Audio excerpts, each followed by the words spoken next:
was a typo, and I'm like, welcome to Comics League Movie Night. I'm Jared. JJheat will be here soon, and today we are discussing Transformers: Rise of the Beasts. Now, a little introduction here. I'm a huge Transformers fan. Always have since I was a wee lad, since I was a little guy. And I remember, so I grew up on the Bayverse films and Transformers Armada. That was my thing. And I remember when this, so I remember I went to go see Bumblebee. Actually, my friends Logan and Lad, we went to go see, but we did a double feature day. We saw Bumblebee and then we saw Aquaman on the same day, the first Aquaman movie. Man, that was a long time ago. And we liked it. I felt it was a good direction for the Transformers movies. So then they announced the sequel, and JJheat is here, so I will let him in. Hang on.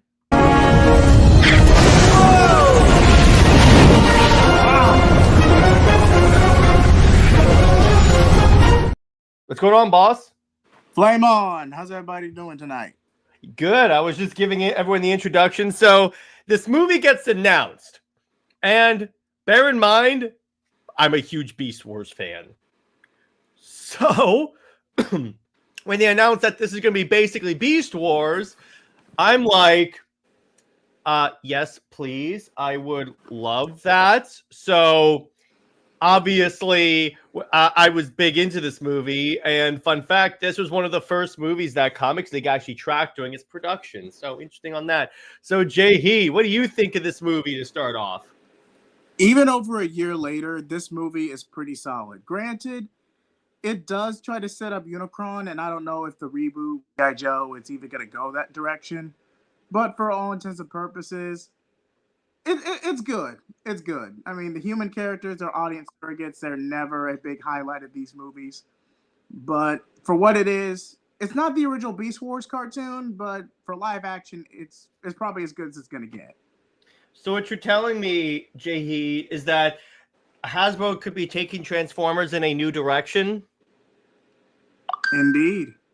Yeah, so the thing about this movie is, yeah, a year later, it still holds up very well. And one of the things that I really like about this, and this started in Bumblebee, but I like it particularly here, I like how they're making the G1 designs for the characters like Optimus actually cool.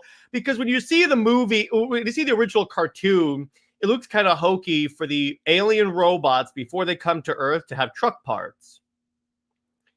But they made it so it's like they kind of explain it a little bit, a little better, like it's more alien vehicles that look similar to trucks. And then they scan trucks and turn into stuff. What do you think? Anyway, while JJheat... I'm here. I agree. And the reason I say that, yeah, there were some aesthetic differences, but I feel like a lot of that we're going to have to do anyway because of the contrast between the Maximals and using G1 inspired designs. Mm-hmm. Which, again, G1, I'm a 90s kid, so I didn't grow up with G1. I'm roughly either Beast Wars after demographic-wise, I'm going to be honest. But nostalgia aside, Gen 1 just doesn't look good in live action. I'm sorry. The G1 design does not look good in live action, in my opinion. Granted, it's decent for what they were able to do, but you have to understand how stylized the G1 designs were for that era of cartoons. Mm-hmm. Well, and that's not something that could easily be replicated in live action on a monetary budget. But remember, this is taking place around the time the G1 cartoon would be taking place. So it makes sense that they turn into more G1 vehicles. Again, I get the aesthetic. It's just you're comparing apples to oranges, my friend. Like, seriously, it's semantics. All right. And then Kirby says, not gonna lie, I did like some aspects. The humans weren't crazy annoying, but the Maximals besides Air Razor and Prime were underused. That is the point of this movie that I critique. It's like they have Cheetor and Rhinox in here, but they barely do anything. Rhinox barely speaks. Like, I think he only has one line in this movie, and I'm like... Two lines. And I'm like, what? And yes, we know Air Razor is the one who gets corrupted, and that's how sets the stage for the second act. but the Maximals, other than those two, barely get to do anything outside of the final battle. Yeah, and I like the moment when Prime says maximize, but it comes out of nowhere because I'm like, wait, you could have transformed this entire time. I'm I like, get they what? wanted the main Autobots to be distinctive and save the Maximals, robot forms for the final battle, because otherwise you wouldn't be able to tell them apart. So that I can forgive. All right, yeah, I'll give you that. But in terms of like, but I think for the criticisms that we give them, the other concern that I had going into this is what are the Maximals going to look like when they're in their beast forms? Because I was afraid it was going to look very Uncanny Valley, and it was the right direction to merge. Like they basically do what they do with Beast Machines, where they basically took a more techno-organic look with the beast forms. So it's like you don't have to make a supremely realistic gorilla that all of a sudden turns into a robot.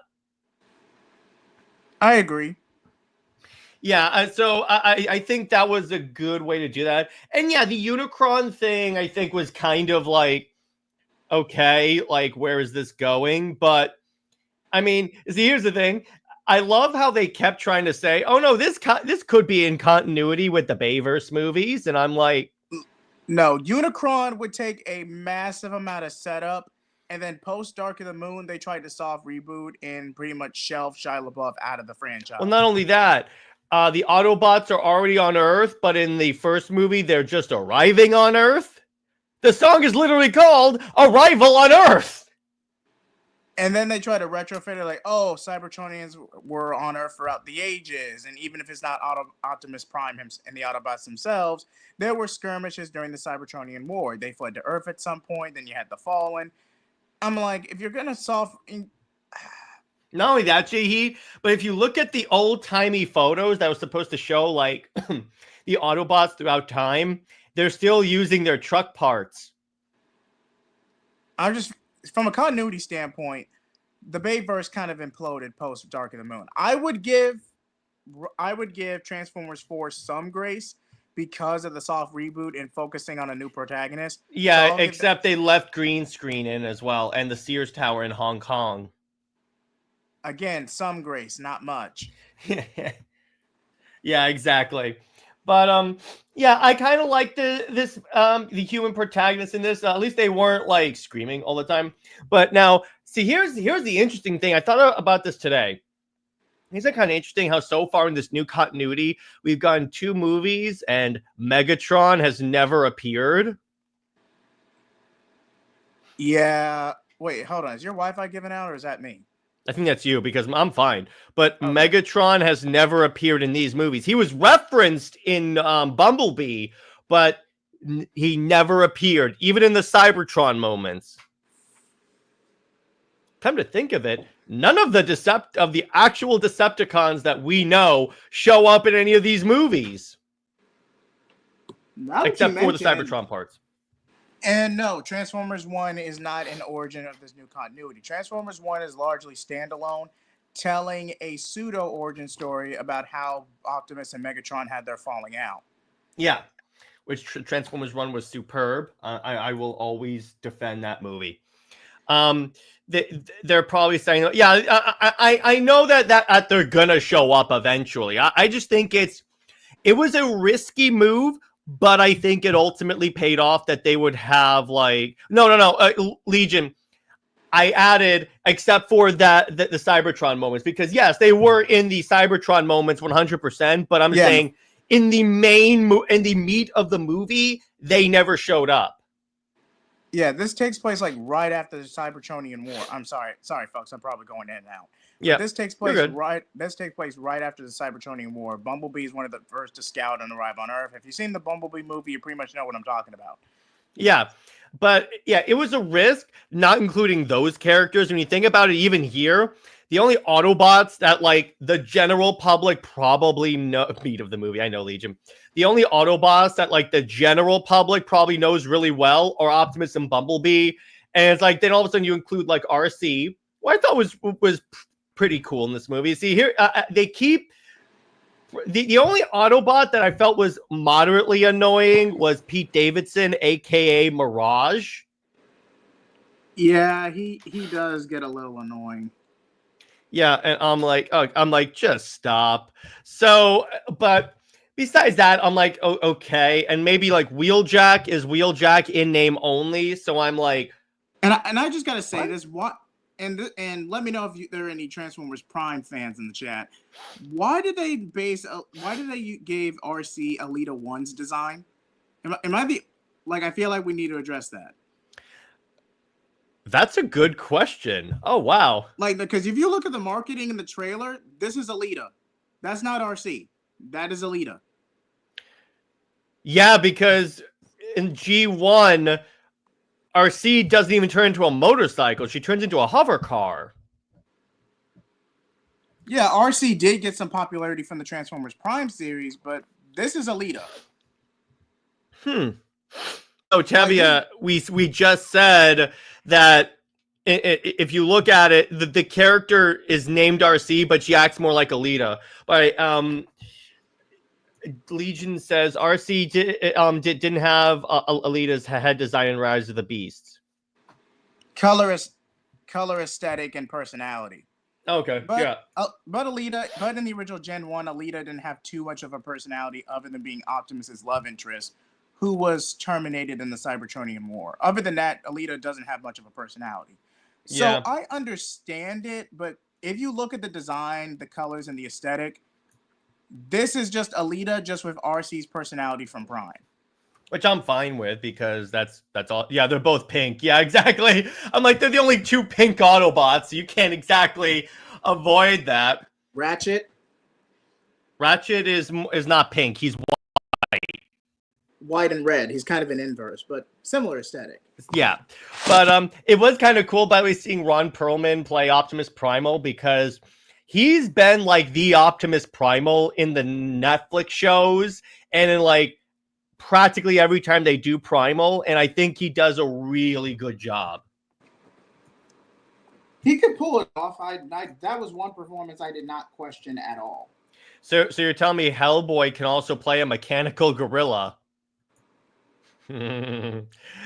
Cameron says, also, G.I. Joe and Transformers in the same universe. My dream for a crossover movie may come true. Reportedly, they're making it. And it is kind of funny, by the way. So this movie comes out, and then Skybound buys the license for Transformers and G.I. Joe and launches that universe. So I'm like, either this was planned or it's the greatest coincidence of all time. Yeah, I'm like, whoa. Both are great, by the way. So Hot Wheels going to be a part. Yeah, that would be great. All of a sudden, like those Hot Wheels Acceleracers movies are part of this continuity. Just throw all that in there. I mean, throw the entire Hasbro catalog. I mean, you might as well go big or go home. Are you telling me we're going to make the HCU, the Hasbro Cinematic Universe? Yeah, exactly. Oh yeah, restore the Hasbro verse. Ron did great. Yeah, till all of one. Yeah, I liked how they also played off of that. So the thing that I really liked about this is like Optimus's arc, where he feels, or the Autobots are in hiding on Earth, but he feels that he kind of failed his people because because the idea of going to Earth was supposed to be temporary until they can get back to Cybertron, and it turns out they're not able to get back to Cybertron. But my problem with this movie, and this is really a problem with like the later Bayverse movies as well, so I don't necessarily point it to this movie, is that all of a sudden other random Autobots like Stratosphere are in this, and I'm like, where did you come from? Merchandising is where the real money is made. Although it was dope when Bumblebee jumped out the back of that plane and is like blasting crap. That was just so cool. But yeah, it's like they always add in like random Autobots, and I'm like, I don't remember you showing up. Yeah, it just gets all over the place, man. It's a wild ride. Also, I love how Airazor, she turns into a bird, but also a fire-breathing bird. And I'm like, okay, that is actually really interesting. I wish we had seen the robot forms of like Airazor as well, because she's the only Maximal that we never see transform. Wait, isn't she in her Falcon form the entire? Entire movies. We never see her in her robot form. That is right. Even when she gets corrupted in the third act, she never transforms. The other thing that's kind of interesting is that they kind of imply the time travel thing, because for those of you that don't know, the way the timeline works in regular Transformers, that the Maximals are in the distant future and they travel back in time to like ancient humanity. Here I'm like, are they doing the time travel? Because they kind of imply the time travel when they tell Optimus that your sacrifice is what inspires us or something like that. So I'm like, what? And JJheat's having internet issues. That's fine, everyone. And JJheat's back. Are you all good? Yeah, technical difficulties. I just had to switch out for a second. Yeah, it's all good. But you see what I'm saying? Where I'm like, wait a minute. So are they doing the time travel plot? No, I think they're just. I guess they use the warp key in place of time travel. At least at least that's my best guess. That kind of makes sense. It was just never. It was never directly explained.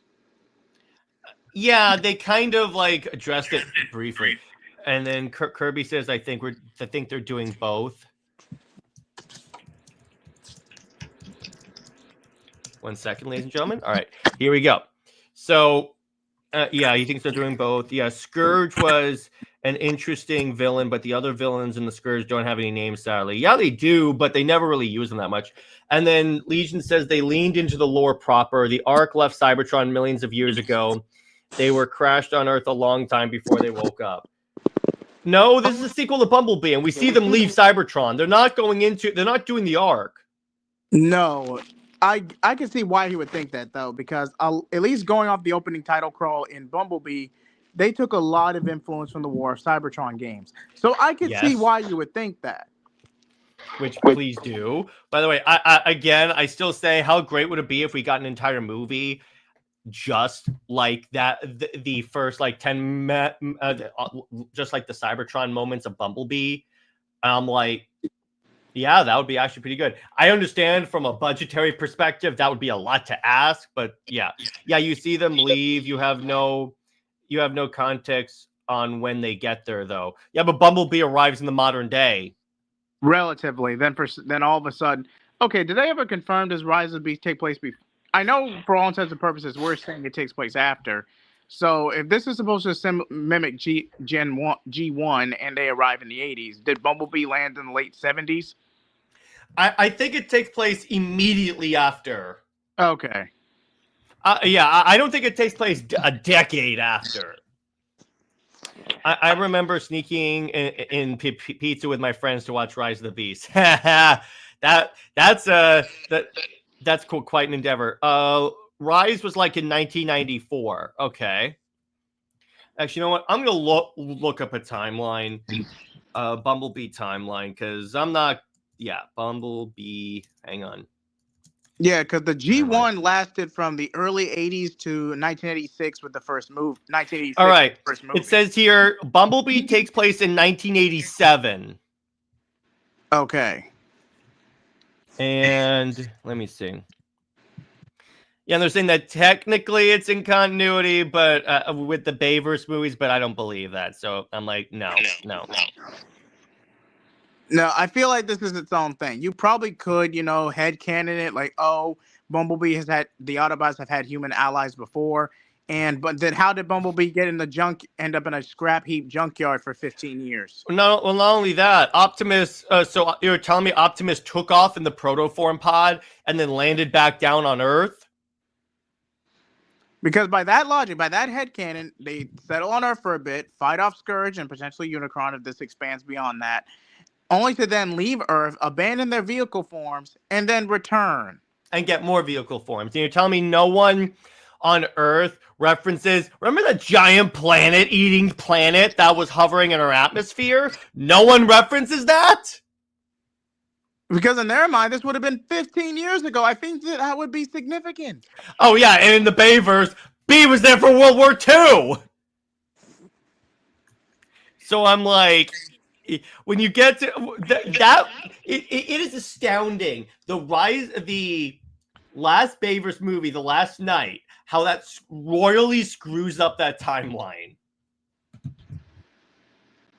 The whole thing just falls apart. Like, I get going for a soft reboot, but you had a solid trilogy from Transformers to Dark of the Moon. Solid trilogy. The defeat of Megatron, Shia LaBeouf's Sam Witwicky, even if Megan Fox got recasted. You had a solid arc with that trilogy. Mm-hmm. Oh, and also Kirby brings up a good point. Here's the other key part about how this can't be in continuity with the Bayverse. In the Bayverse, Earth is Unicron. Wait, so, oh yeah, they did tease Unicron was a part of the Earth itself. They did tease that in last night. I forgot about that. So yeah, you can't. This is definitely not continuity unless there's like multiple Unicrons. But even then, why would Unicron eat another Unicron? And Legion says, "I love Age of Extinction and Last Night." Yeah, I mean, Last Night has its advantages, like Optimus Prime being a badass, but still. But no, that was probably the worst adaptation of Nemesis Prime I've ever seen in Last Night. Yeah, I'm like, you turn him into the best adaptation of Nemesis Prime, I would argue, is Armada. Yeah, hands down. Where he's just like an animal that just is simulating Optimus Prime. That's pretty. Yeah, it's not lore accurate by any means, but that's a pretty solid adaptation of Nemesis Prime. What was the adaptation? What's the lore reason for Nemesis Prime? I want to say, if I remember correctly, because I do know at least a version of Optimus getting reprogrammed plays a factor, but I don't remember the full context because, again, I've only seen Nemesis media with Nemesis Prime a couple of times. Yeah, because I remember when they did it in Transformers Prime, it wasn't a human general makes a clone of Optimus Prime and pilots him like a Jaeger. Yeah. Legion says that fight with Optimus and B on the space station, rising in the ocean is epic. No, that looks good. I'm not saying the movies don't look good. It's just like the story is like, what?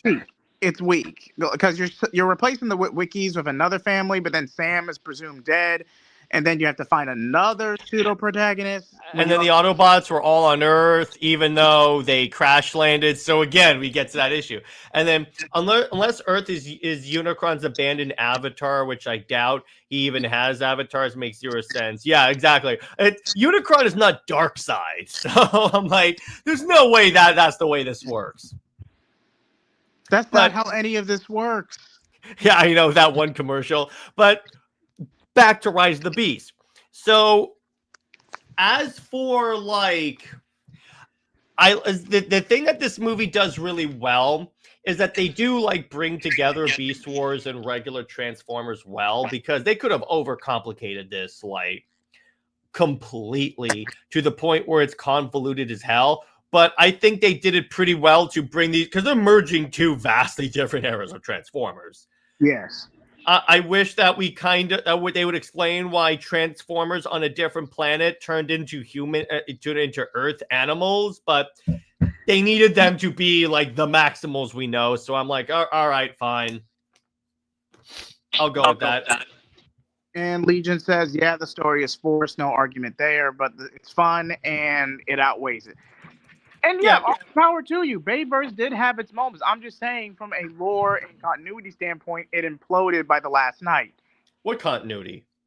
Exactly. Yeah, exactly. One thing I got to say is that Wheeljack in this movie. Yeah, this is not Wheeljack. This is not in any way Wheeljack. So this is Wheeljack in name only. That's my only real dig on the movie. First off, that's not Wheeljack. Second off, Wheeljack does nothing in this movie. And then Legion says they could have shown the wildlife at the opening and give us... Yeah, exactly, because they start off on an alien planet. They're not on Earth as far as I know. The planet they're on in the very beginning of the movie, when we first see the Maximals, is not Earth.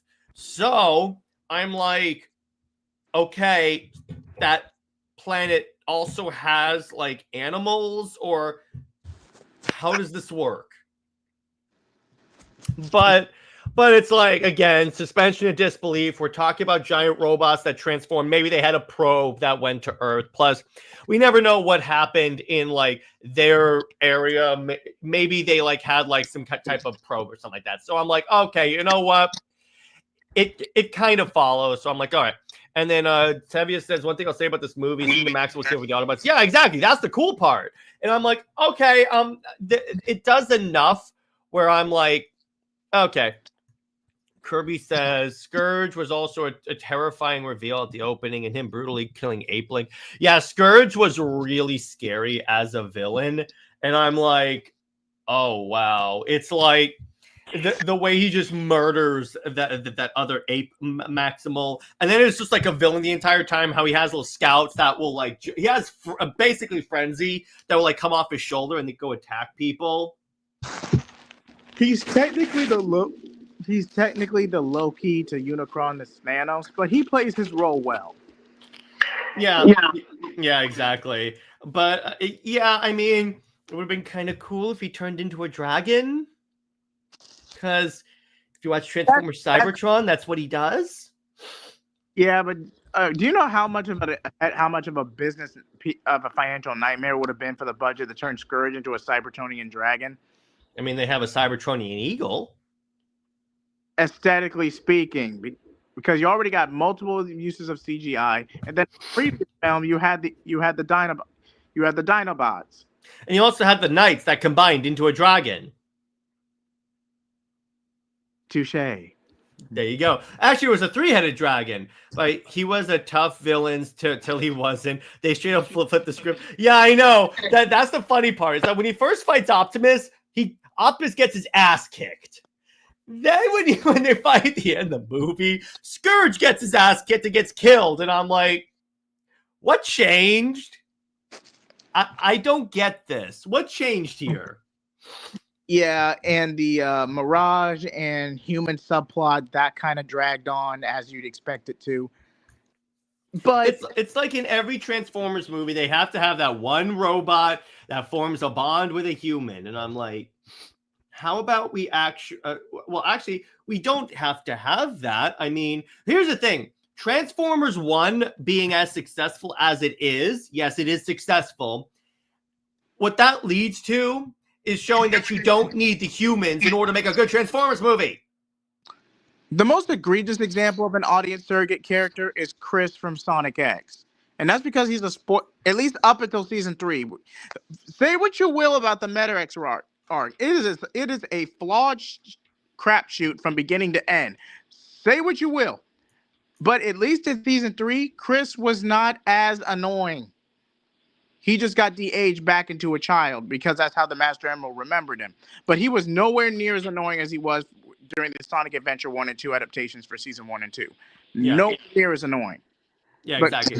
And by the way, Legion says we're not allowed to complain about budgets for a Transformers movie. That's studio's job. Just make it good. Yeah, exactly. And Noah I liked how they basically Transformers Energoned it where he gets a mech suit pretty much. And I'm like, all right, there you go. And what's up, Damie Ray? Rise of the Beast is mid. Bring back Michael Bay. Do you really want to bring back Michael Bay after those last two movies?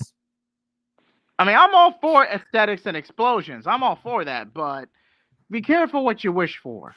I mean, I know that he definitely was involved in the direction of the action scenes because that one shot where it's like all the Autobots are and Maximals are fighting together. You have like RC on top of Rhinox shooting as he's running through enemies, and I'm like, it's all one shot, and I'm like, yeah, this has Michael Bay's DNA all over it. Yeah, it's good, Jerry. Yeah, exactly. Yeah, true. Transformers 1 is that movie that proves that you don't need humans in order to make the Transformers relatable. Because that's the excuse that they always have when they have those human characters. They're like, but the audience aren't going to be able to like latch on to like robots. And I'm like, the audience will. The audience surrogate is a crutch for lazy writing. It can work well if they're actually organically woven into the story. They can work, but most of the time they're just a crutch for lazy writing. Yeah. Legion says, Bay built this into a multi-billion-dollar franchise film in 3 films. One of which was yeah. So here's what I'll say about Michael Bay and his Transformers movies. It does get heat from the radical Transformers fan base. Where have we heard that before? But what Bay did with the Transformers is, again, he made them relevant again, because they were just they were relegated to like the TV shows, and there's no problem with that. But it's like it wasn't as big as it should have been. Then the Bay movies come out and make like a bajillion dollars, and then it's like now most people know who Bumblebee and Optimus Prime is. Right, JJheat? I agree. Because you can't take that away. Because first of all, yeah, it was $1 billion franchise. Transformers did lose a lot of momentum with the rise of the MCU, but you can't take it away from Michael Bay, at least for those first three. The weakest of the three, I would hands right down say Revenge of the Fallen. Mm-hmm. That's if you're going off the original trilogy of the Bayverse movies. Not because one, you're adapting you're literally making a live action rendition of Transformers 1986. That's gonna be impossible to please. But you also had the Sam. You also had the Sam and what was Megan Fox's character? Michaela. And the whole thing is just a lover spat. When this was literally a Decepticon trying to unalive him. The whole thing is just a lover spat that's dragged on for way too long. And they do the whole trope about how the couple breaks up and gets back together multiple times throughout the film. So yeah. And Megan Fox was a complete diva back then. She, to the point to where she was pretty much fired over it. That's how she got recast in 3 in Dark of the Moon. But it was just a nightmare, from the story to the behind the scenes drama. Revenge of the Fallen was a mess. Exactly. So then Kirby says different characters did different story, everything besides the director. Yeah. Tevia says Dark of the Moon is better than Fallen. Oh yeah, 100% Dark of the Moon. I would argue that it's Dark of the Moon. It's 1 Dark of the Moon 2. That's what I kind of say in order, because Dark of the Moon is badass. It is. Yeah, I agree. It's just, Dark of the Moon is good. Now, I can't directly reference a particular storyline where Dark of the Moon used influence from, but Dark of the Moon is pretty solid. And it's not the most solid conclusion, but if Michael Bay was going to wrap it up after Dark of the Moon, it would have been a good finale. Yeah, because he killed Megatron and all that stuff. What I would say, I know one storyline they definitely took inspiration from. There was a storyline in the 80s cartoon where the Decepticons tricked humans to thinking the Autobots were evil, and then the humans banished the Autobots to space, and then the ship was destroyed. So it's like the Autobots have to come back and save everyone. So that's kind of what they based it on. But yeah, there were a lot of other stuff there. Game says Age of Extinction is the best, except for the missed CGI and stuff. But yeah, that one is pretty solid as well. I mean, it's Optimus Prime riding a T-Rex. That will never not be cool. That charge scene will never not be cool. And Dark of the Moon did Shockwave amazingly. Yeah, where he's like a giant gun, but then he has a drill monster. For me, I have a deep dislike for Dark of the Moon because of Ironhide's death. Well, yeah, he does go down like a what's the word? Punk. Yeah, like a punk, where he's just shot in the back of the head. And I'm like, Ironhide, really? Yeah, Age of Extinction is my Age of Extinction is actually for the most part, it's pretty dope. Galvatron and Age of... Yeah, I don't like the Galvatron. I don't... See, while it's cool a little bit, I don't like how the Decepticons in that movie turn into... are like transform via like clouds. It's essentially Cybertronian clouds, and I'm like... What? It's the Galvatron thing is for, like I said, a lot of the latter stint of the Bayverse movies adapted post 86. Mm-hmm. At least with the Fallen, you could excuse that as, they had to. Transformers 86 is an iconic storyline and reframe the franchise. But there's a reason they rebranded and we got Gen 2. Because post 86, Gen 1 pretty much imploded relatively quickly because the new characters could not hold the line. I mean, you didn't like Optimus Prime and Blur?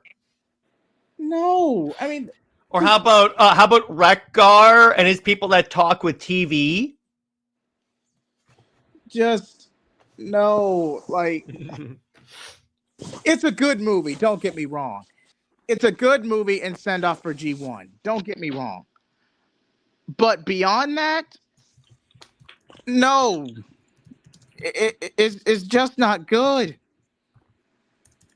Yeah, it's see the thing about that 80s movie is that it's straight up shock value. That's what it is. It's like Optimus dies. Then all of a sudden, like all the other Autobots die except for the ones that they want to replace. And I'm like, Oh, Hot Rod. That's the part I hated in last night because that's not Hot Rod. No. That is not Hot Rod whatsoever. And they had the potential there. Like even if they had done Hot Shot, I would have been like, oh, the Armada fan in me. If they did Hot Shot, I would have been like, oh, okay, I see what you're doing, and I appreciate that because Hot Shot was my favorite Autobot in Armada besides Optimus, obviously. Next to the original series, Armada is one of the best adaptations. Yeah, because here's the thing about Armada. It basically edgified the 80s cartoon and like because the 80s cartoon was good, but also was a little too kiddie. Armada straight up made it like a mature TV show. And Starscream's character arc and the unit, just a masterclass. Oh yeah, where Starscream turns evil, turns good, joins the Autobots, and then you think his arc is over when he goes back to the Decepticons, but then later. When he's Thundercracker, but they don't call him Thundercracker, even though they say I look like Thundercracker. And he's like, where he has that whole conversation with Galvatron, where he goes, I was with the Autobots and I saw how Optimus treats his men like family, and you don't. And I'm like, I like that. I like that a lot. Kirby says Hot Rod and Wheeljack or Q. I think that his name is I don't remember are basically different characters from the source. Yeah, exactly. I was like, shame Soundwave was wasted in last night. He wasn't in last night. Soundwave was in Dark of the Moon. He was killed. Yeah. By the way, Damien brings up a good point. Isn't it kind of funny when Megan Fox called Michael Bay Hitler and then worked for him on Ninja Turtles? Yeah, I know. That is kind of interesting, isn't it? Soundwave and newest appearances through Bayverse and always appears different. Yeah. Well, they had Soundwave-like characters because Soundwave died in Dark of the Moon. Like his head was blasted off by Bumblebee. But so going to this, the last couple of things I'll say about this movie is that. Again, what I did like about it, I still maintain that trying to modernize the G1 designs is cool because here's the thing. When it comes to these designs, like Optimus, that design for Optimus Prime is iconic. That is what people think of when they think of Optimus Prime. That's why post Bayverse, every design has somewhat been that design. So it's like I like how they're trying to make it work because my issue with doing it back then is that I don't think they would have been able to at least modernize the G1 Optimus design well. I think they did it pretty decently in this movie. Sorry about that. It's all good. Needless to say, like we said before, Revenge of the. I know we're wrapping. There's not. Good. Yeah, there's not too much of a story with Rise, if I'm being completely honest. But even if we do factor the Bayverse films, the only real nitpick outside of what we've already said as to why Revenge of the Fallen gets as much heat as it does is because it's an edgy live-action ripoff of Transformers 86. Like, that's literally all it is. Except not Optimus is the only Autobot that dies. Yeah, Optimus is the only real casualty, but other than that, that is literally the only difference. And Megatron does not turn into Galvatron in that. He is messed up, but he's not. I like how, like, in Dark of the Moon, you see, like, Megatron has, like, a hole in his head, and there's little bots trying to repair it. And then Starscream has to be the one. And granted, Starscream's pretty much the biggest snake in the franchise. Starscream has to be the one to tell him, like, no, this is not a fight worth living. Let's fight. This is not a fight. Let's just flee to He's fight. like, sometimes cowards do survive. I also like how in 2, they had Starscream carve Cybertronian markings on him. So when he's in his jet form, it's just an F-22 with alien symbols on it, and I'm like, okay, that is actually really cool. It's actually really, really cool.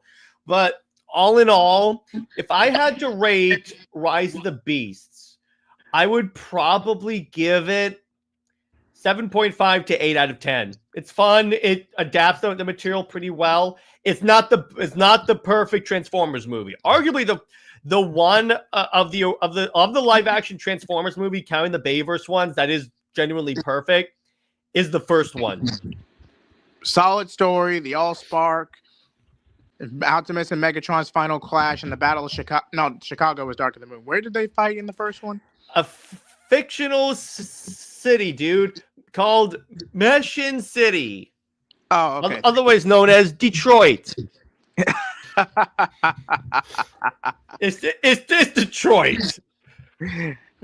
Oh man, but yeah, the first movie, not to be confused with Transformers 1, it's pretty. Transformers 07 is pretty solid. Yeah, I'm not. But for Rise of the Beast, I'd give it about an 8 too. Only because the Maximals were very limited in their characterization, and only Primal and Air Razor with her corruption were the only ones given anything really to do outside of the final battle. Yeah, so I'm like, yeah, that's kind of the way that kind of goes. But in the meantime, for a little bit, let's do a little Q&A before we wrap up. It could be about Transformers even. It can be about this because I used to collect, like, I had a lot of Transformers figures back in the day, like from Armada all the way to Cybertron. I collected, and there was like a lot of stuff. Well, yeah, Rhinox had, I think, one line because it's like, we gotta give her some cover, and then Rhinox goes, "We'll clear the way." That's it. That's all he says. Excuse me. So I'm like, because Rhinox was such a key character in Beast Wars, in that entire Beast area. And I'm like, come on. Cameron says, so what do you think is next for the reboot? I know that it's a him roaring count. No. And why is a rhino roaring? By the way, so what do you think is next for the reboot? I would say G.I. Joe. G.I. Joe. Definitely a crossover with Transformers and G.I. Joe. That's next. That's what they confirmed. And yeah, where was Rat Trap? Good point. Because Rat Trap's the other character that like exudes Beast. He is Beast Wars when you think about it. Besides Primal and maybe Rhinox, maybe Silverbolt, it's Rat Trap. Rat Trap is the heart of the Maximals, if we're really being honest. Yeah, you can't leave him out. Besides Cheetor, it's like, yeah, you can't leave Rat Trap out. That's like doing a Transformers movie without Optimus Prime showing up once. Rat Trap got tricked by Scourge with a giant Cybertronian block of cheese. Funny, Kirby. I like that. But so let me ask you this, JJheat. What's your least favorite Transformers movie? If it's not, if I can't use Revenge of the Fallen, I would have to say The Last Night. Hear me out. Say what you will about Revenge of the Fallen being a downgrade of pretty much being an edgier 1986, but at least it was a cohesive story. Yeah, and at least it didn't all of a sudden screw with the continuity of the universe it's in. Last Night was just basically Transformers equivalent of Joe Fela Ladu, to where, no, this is just a cash grab. Screw it, we're done. No, I'm not doing this anymore. That was such a bad movie, though, right? Joker 2. Oh my god. The moment you had Lady Gaga playing Harley Quinn saying all these, oh, this is gonna flop. The minute every 5 seconds is a music number to pad out the runtime, I'm like, oh God. I wonder if someone has done an edit where they cut out all the music and watch it be like a half hour. Not even that. Probably 15 minutes. Like, seriously. Yeah, it's like song after song after song. And eventually I'm like, shut up. I'm just like, it's because, again, it's like every 5 seconds, then they do the whole, oh, Jack was never the Joker. And I'm like, says who? Who?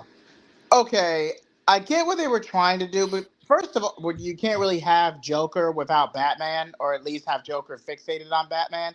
So I get what they were trying to do. They didn't want to fall into the same trap Sony did when they licensed out Spider-Man to Marvel.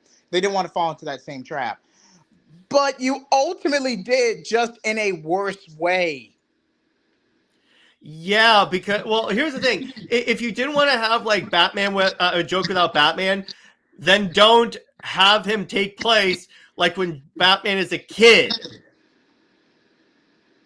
That's it. That's what you need to do.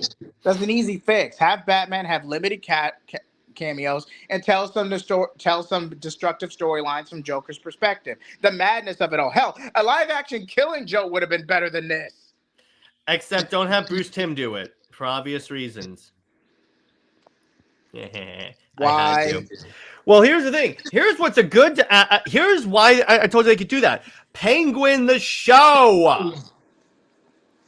Because they reference Batman and they have the bat signal at the last shot of the show is the bat signal, and I'm like, yeah. But all right, Lockdown was pretty cool. I like I think they kind of improved Lockdown because the first time I saw him was in that horrible Transformers animated anime, and I'm like, wait, no. Are we talking about the one from the late 2000s? Or are we talking about the one that's called Transformers Animated? Oh, the one in 2007. Okay. You know what I'm talking about. Yeah, that horrible piece of work. Technically, Bulkhead debuted in Transformers Animated. A lot of people say he was in Prime, and yes, Bulkhead is in Prime, but he technically debuted in Transformers Animated like a year before. Even I know that, but I'm watching that and I'm like, no, I'm not feeling this. And yes, Penguin was good. They can make a villain project without the hero. Talking to you, Sony, it can be done. Yeah, exactly. Well, here's the thing. You can kind of, because here's what Sony forgot. They're using the wrong villains because the issue that Sony ran into is because they looked at the success of Venom and thought, oh, we could do that with all of them. But what they forgot about is that Venom is a brand in and of himself. You can make a Venom movie without Spider-Man, and it would still pretty much do well. No one's going to show up to a Kraven movie. Especially one where he's an activist instead of a hunter. Or Morbius. Okay, Morbius on his own is not that bad. Yes, from an IP standpoint, he's pretty weak. But with a good script and a better lead, Morbius could have done this decent. It's Morbin time. I regret nothing. No, but it's like, you get my point. It's like they overestimate the brand of all of Spider-Man's villains. Don't even get me started on Madam Web.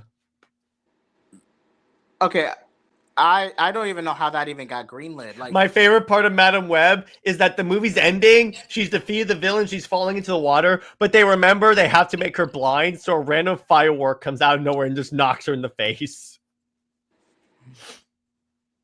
It just, I don't want to risk Jared getting demonetized, but there's only one other way I could describe Madam Web.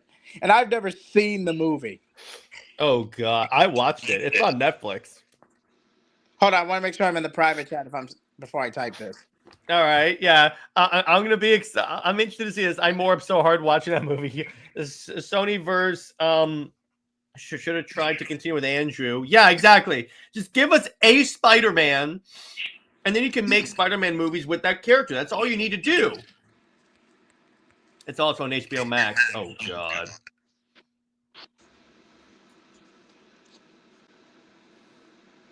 All right. Madam Web. Yeah, JJheat, that pretty much summarizes it. And no, I am not repeating that for our viewers because you never know if kids are listening to this. Yeah, but particularly some of the camera angles, I'm like, what are you making?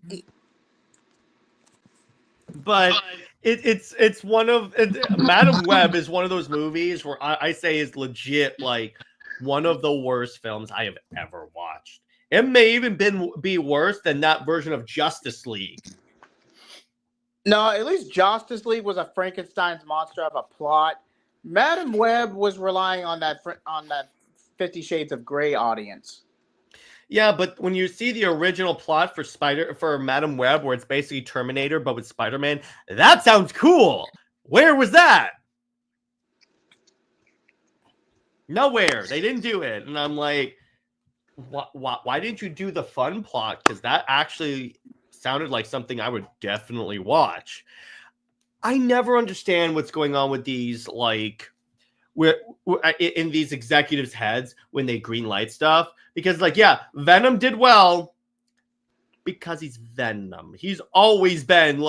There's a reason why of the Spider-Man rogues, he's the one that most consistently gets solo series.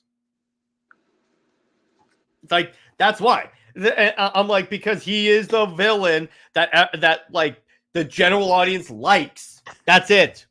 I mean, you could have, now to be clear, you could have these other villains show up. I'm not saying don't have Morbius or Kraven. They can't carry a movie by themselves. No, under no circumstance. I'm like, well, Kraven kind of could if it was actually Kraven. He's not an animal rights activist. He's a hunter. His most iconic look is with a pelt on his shoulders. The video game got this better.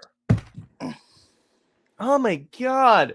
It's like even it's bad, JJheat, when the Spider-Man 3 video game got Kraven better. To be fair, the game was not that bad. It wasn't that bad, but it wasn't that good either. It was aggressively mid. To be clear, he wasn't an animal rights activist like at all. Yeah, but they didn't do the hunter bit. Here's an idea. Make Madam Web a multiversal movie, add Spider-Man, and make it an animated movie following the entire story of Web of Shadows. Spider-Verse was effectively setting that up already, so...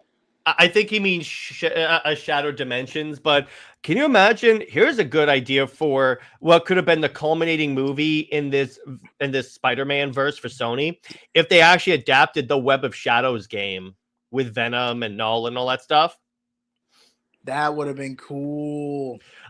Dude, that's the end game of that universe. And then you end that universe. That's it. You just adapt that game for the most part. Like, you can't have, like, Moon Knight or Luke Cage or Wolverine. I mean, you could probably have Wolverine. But the point is, you don't put, like, everything in there, but you adapt the basic plot.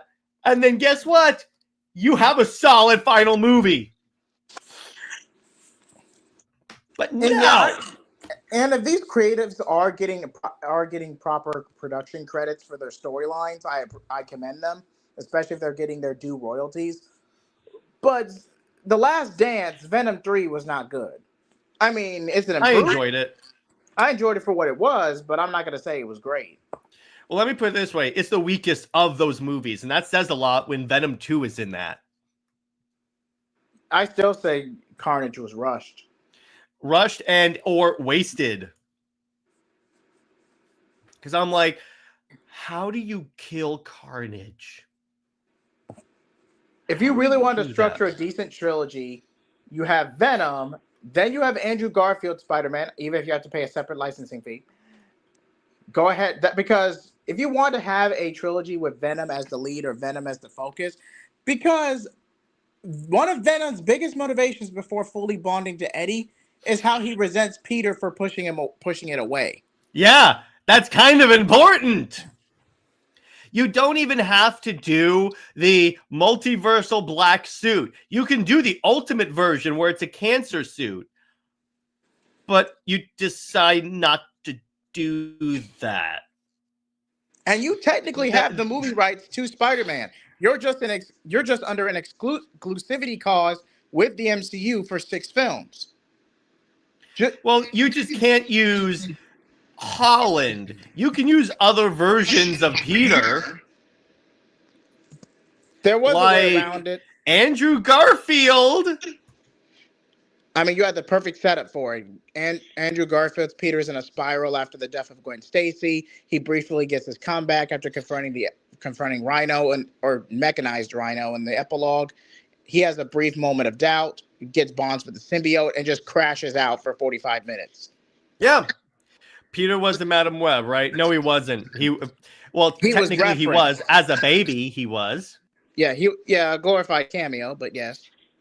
Yeah, it would be hilarious if like, because I could see some executive do that. They would be like, we have to explain that that's Peter Parker. Have like a spider crawl on the wall of the hospital room, and Peter reaches for it. Tell me that's not something some executive that knows nothing but wants to put their stamp on the movie would do. Remember, we're dealing with executives that, when they were making Man of Steel, told the writers, don't destroy Superman's ship. How is he supposed to get back to Krypton? Yes, ladies and gentlemen, that's the script note that they were given. And Kirby says, was it a specific version of Peter? Because I wiped that entire movie. They never show which Peter. Madam Web, it's baby Peter. But it's like, when you look at like Morbius, or like even the trailers for Morbius, because here's the funny thing about that trailer. They show like the Oscorp shown in the Morbius trailer is the Andrew Garfield. But when they have Spider-Man spray painted on a wall, it's the PS4 Spider-Man Raimi suit, but it has Murderer on it. So they're literally like, we're just taking all three Spider-Man and creating an amalgam. A lot of the Sonyverse movies were standalone as conventionally possible. They didn't really tie into Venom in any way, because the only way you could make that work is if you try to make them Venom villains when they're all collectively Spider-Man villains. It just doesn't work. Yeah, it's like, no. Now, to be clear, Spider-Man and Batman have the most iconic comic book rogues ever. Those two characters. But when you have to, like, and by Cameron, it was literally a villain goes back in time. I think it was Ezekiel, goes back in time to kill Peter Parker, and Madam Web and the three Spider-Man people have to go back, have to protect Peter. Or like he was gonna try and kill Uncle Ben. The point is, a villain went back in time to stop Peter from being born and becoming Spider-Man. So you have to protect it. That's cool, because that's a story we don't see that often. But then heavy reshoots happened, and we know what happened there. But it's really stupid. But all in all, I hope that Sony learned a lesson, though I'm not that hopeful.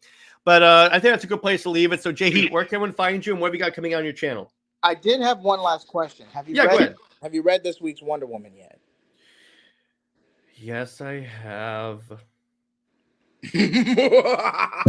Get that a-hole off the book. Wonder Woman is not patriotic for the country that's slaughtering her sisters.